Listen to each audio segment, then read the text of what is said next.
So this is the Mike Baca 2E Freedom Ain't Free charity benefit hip hop extravaganza laser tag after party smorgasbord of fun. Basically what we're trying to do is raise money to get Mike a lawyer. He's on Wednesday, which is the 24th.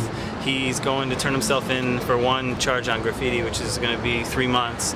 And while he's in for that 3 months, he's going to have to go to trial for another case, which is like a minimum 1.5 years, maximum 7 years. If you're a taxpayer, this whole thing should just piss you off all to hell. Like, if I wanted to get rid of this graffiti right now, I could paint over it with a brush in like 2 seconds and it'd cost me like the can of paint and the brush, right? And as a taxpayer, that's like hundreds of thousands of dollars to keep someone in jail for 7 years. So we need to get Mike a good lawyer, buy up his stuff, and tonight should be fun. You know, I've only seen graffiti on buildings or trucks and walls, and to see it, you know, showcased like this in a nice place, it's a very different way of me looking at it now.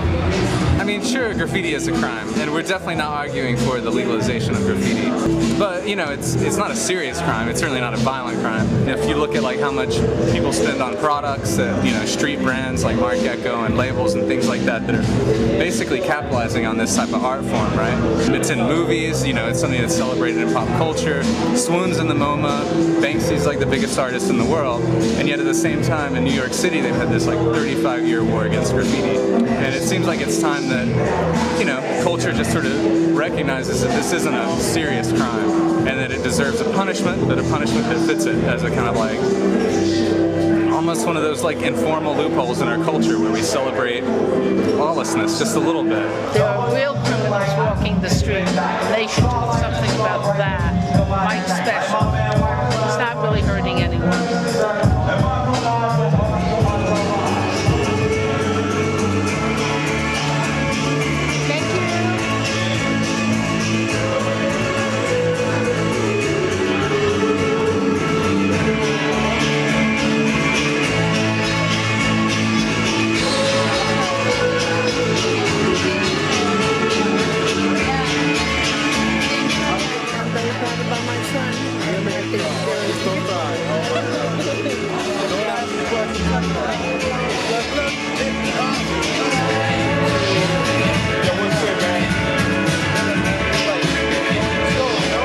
Tell everybody what's going down.